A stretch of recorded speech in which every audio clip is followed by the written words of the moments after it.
Hi, I'm Becky Amble. Welcome to Marketing Minute, and I'm going to share just a few more tips on PowerPoint presentations.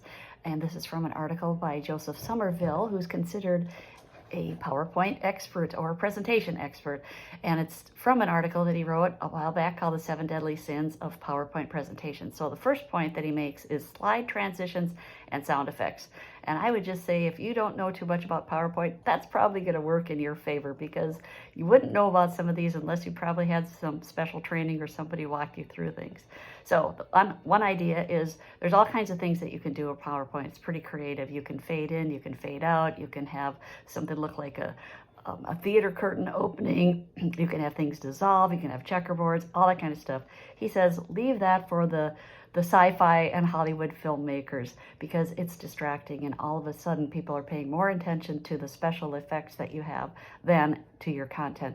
Same goes with music or other sounds. Probably a soft music in the background wouldn't be as distracting as some other sounds that you could use.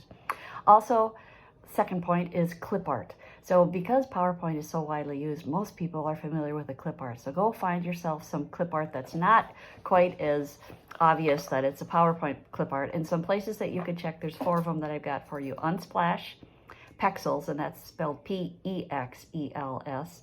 And then there's Pixabay, which is P-I-X-A-B-A-Y, and then Raw Pixel, P-I-X-E-L. So take a look at that. He even suggests taking your own photos for your presentations, which might be a little bit hard for some of us to do. And with our smartphones now, we can actually take great photos if we have the opportunity to have the right content available. And templates. So there are some nice templates in PowerPoint. You just need to be careful, because they might put you into a format that you don't like. And again, as we had talked before, beware of colors and some of that kind of stuff. So you're better off making your own template and putting it together the way you want. And text-heavy slides is his 4th point, and basically you just don't want to have a lot of content on each slide. I shared before the 6x6 rule. In this article, he says no more than 5 lines of content, and keep them short, keep them words or phrases and not sentences. He does also say don't put a quotation on your slide, and I would beg to differ with that. You can make your own choice. Sometimes I think it's easier for people to read a quote if you've got a quote from someone that's relevant to your presentation and someone that might have some name recognition. I think sometimes it's helpful to put the quote up, because people can't exactly follow every word that we say. So use your own judgment on that. And the me paradigm.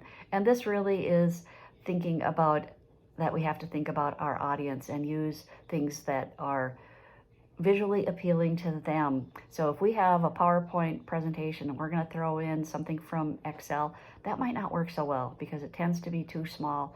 There's some things you can do, and you can maybe take chunks or segments of that. So experiment with that a little bit. And remember, again, 12 point is for reading documents, and often is recommended that 40 point is the desired size for your PowerPoints. You can go down to 24, and so play with that. Take a look at it from several feet away from where your presentation is.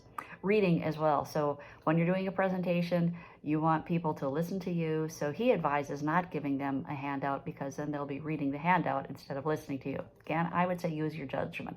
I suggest that you take a look at putting together maybe a handout where you have people fill in the blank of some key words that you're sharing and things like that. And Canva is great for presentations.